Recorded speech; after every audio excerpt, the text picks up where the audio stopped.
Hello guys! Hello Capricorn! Welcome dito sa aking channel. Kapalaran 888 Capricorn. This is general reading. So, alamin natin kung anong messages, anong vibration. Capricorn, this is for the last 2 weeks of July 2025. Titingnan lang natin kung anong mga message. Pero short video lang siya. Hindi naman siya yung mahaba kasi especially doon sa may mga ginagawa. Sayang lang yung oras ng maraming oras na i-read natin. Kasi wala silang oras. Okay. Look in a book, Capricorn. This last 2 weeks of July, marami kang katanungan sa sarili mo. Marami kang gustong malaman, marami kang gustong ayusin. It's either paperwork, documents, or anything na kailangan mong ayusin. Sinasabi ng barahan na if you need assistance, help, hanapin mo yung mga tao na pwedeng makatulong talaga sa'yo.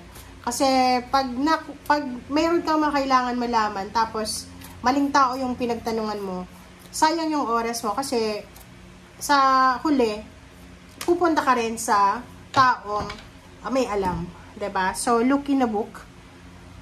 Kailangan natin na wag magpadalos-dalos. Like contract signing, may kontrata kang pipirmahan, make sure na basahin mabuti yung kontrata na pinipirmahan. Government documents, verify ID, birth certificate, or mga date of birth, name, spelling, parang ganun.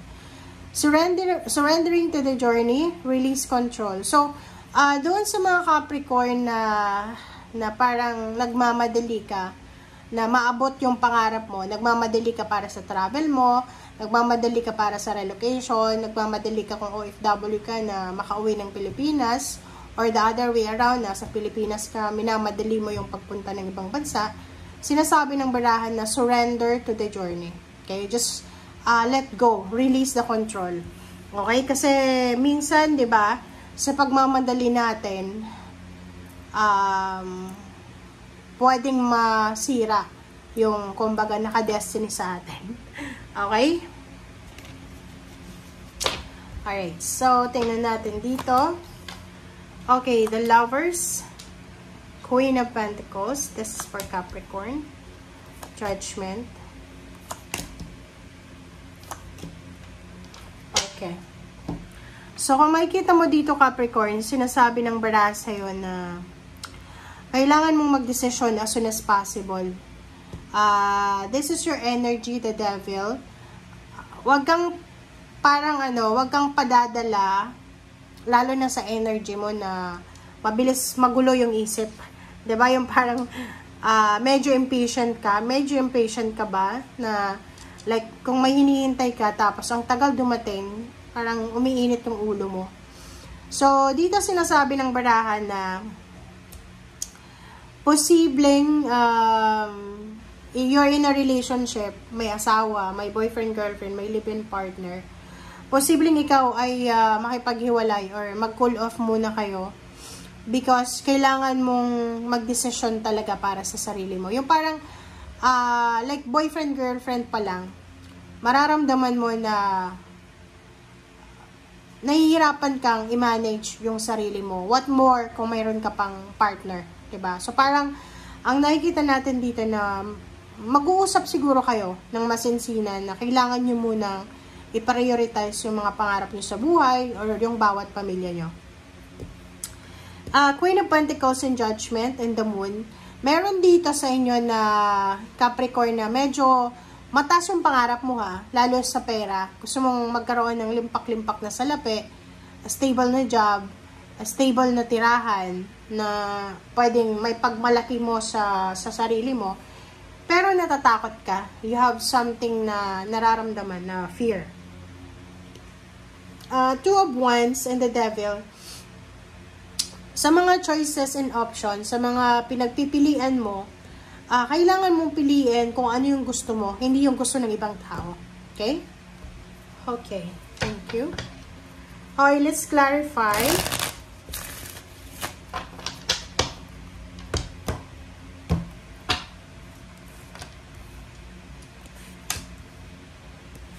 Sabi ko na eh. Dalawa yung the devil, dalawa yung two of cups. This one is lovers also.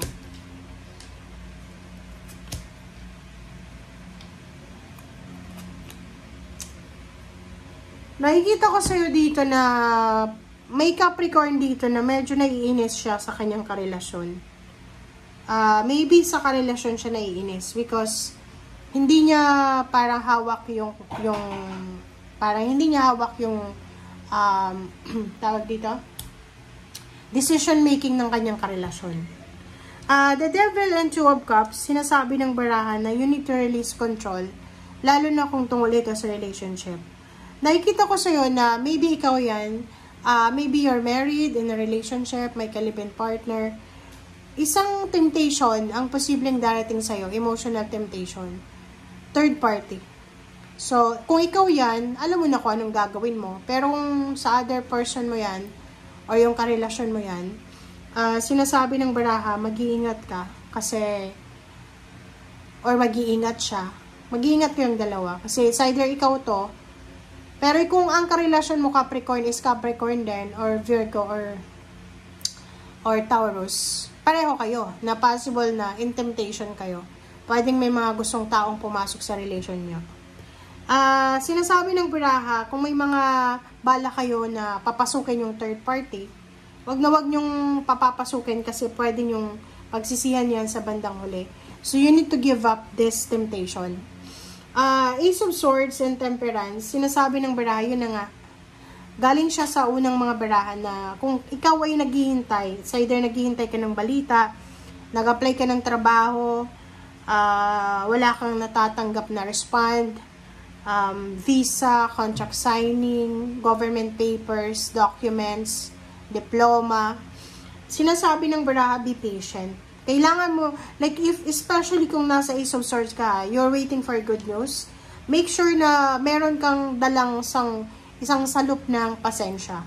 Kasi yun nga sabi ko sa'yo dito, pwedeng mawala ka sa wisyo, yung parang maghuramentado ka. Because pag sobrang tagal mo nang naghihintay, sobrang stress ka na. And pag sobrang stress ka na, hindi mo na mapigil yung galit mo eh. Yung parang mayroon ditong Capricorn na biglang sumasabog lang siya. Okay? And if ever may anger problem ka, anger management ka, kailangan mong i-manage siya ng tama. And if kailangan mo ng tao na makakatulong sa'yo, pumunta ka sa professional. Kasi nakikita ko siya dito na yun yung temptation sa'yo eh. Ang temptation sa'yo is pwede kang makagawa ng desisyon na hindi pinag-iisipan because of your anger, because of waiting, because of impatience. Okay? Thank you guys for watching. Bye!